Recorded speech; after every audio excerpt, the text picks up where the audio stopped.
vets, welcome back to the channel where we have once again a new review for you guys on a somewhat recent release, which is Savage Dragon in the Ultimate Collection. Super exciting release because it is the first time that this character, this title, has been collected in a hardcover format, before only really being collected in somewhat thick trade paperbacks, kind of like paperback omnibus editions.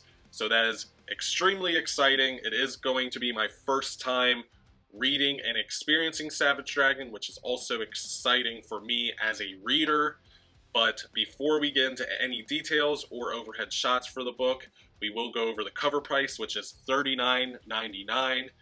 Fairly decent price for the size of the book, and it does have a page count of 305 pages. I'll go a little bit over the discrepancy, or the thing that upset me the most when it pertains to the page count and the content collected, but we will go over that when we are doing overhead shots and when we circle back to the table.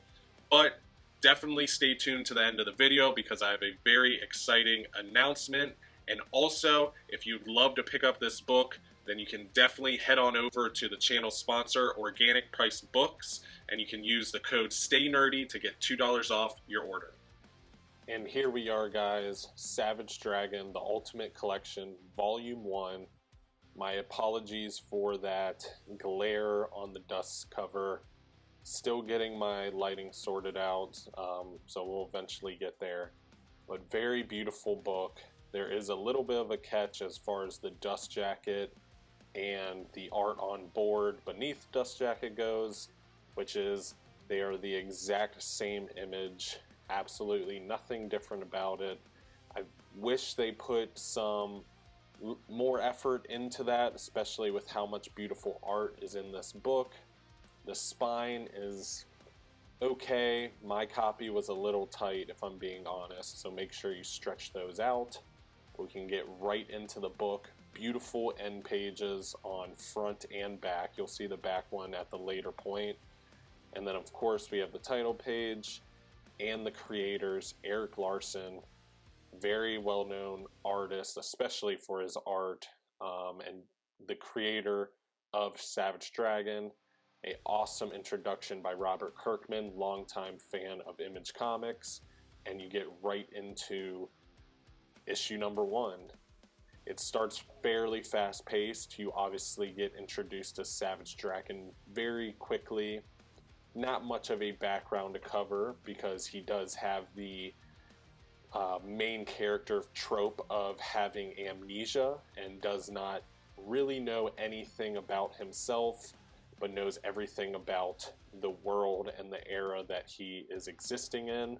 So he does know who the President of the United States is, as well as some social events that took place during this period of time, which is very interesting, but also allows us to kind of get to the nitty-gritty or the action portion of the book.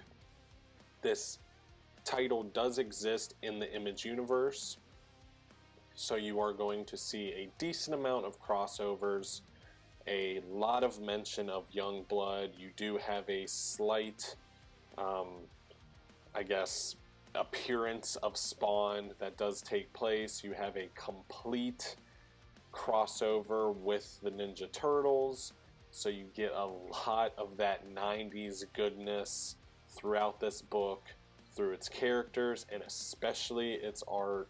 A lot of experimenting when it comes to the paneling and the art itself. A lot of full page spreads, massive bubble letters, everything you would expect from the 90s goodness, all wrapped up into a book that has an extremely fast-paced story. I don't think the writing in this book is the caliber that a comic book fan would be used to. We are very spoiled with what we get nowadays, and this is much more of just a turn off the brain and have some fun type of read. But the art is absolutely amazing. It gives you a amazing flashback into this era of comic books, which is of course something I'm always signing up for because I love comic books. not only because of the story, but also because of the art. This book also has a very, very hefty amount of bonus material, such as early designs for every character that pretty much pops up in this book, including Savage Dragon, as well as straight inks for a lot of the panels and a lot of the covers. So if you are a fan of bonus material, this is the book for you. You do get some bonus issues at the end that aren't necessarily required reading. They're a little bit fun, but not something that you have to read. But I am personally not one that absolutely loves bonus material, and I would say a full quarter of this book is bonus material, which is a hefty amount. You do get a decent amount of issues throughout this entire book, but coming up here I'll show you how much of the material is bonus material and how much is actual comic book. So this is all bonus material throughout the book, and this here is the issues. So a decent amount of bonus material and a fairly decent title, a lot of fun and some really stunning art. But we can go ahead and circle back to the table. Welcome back. As I said during the overhead shots, this is definitely an art-centric book. I would not go into this expecting groundbreaking story or anything very dense. As far as the dialogue, that is dense, but the story here is very simplistic. It's a lot of fun, with that being said, but it is not very thought-provoking, just mainly there for the entertainment value. It's also a very dated book. When you're reading this, you definitely get a taste for the times that it was written in.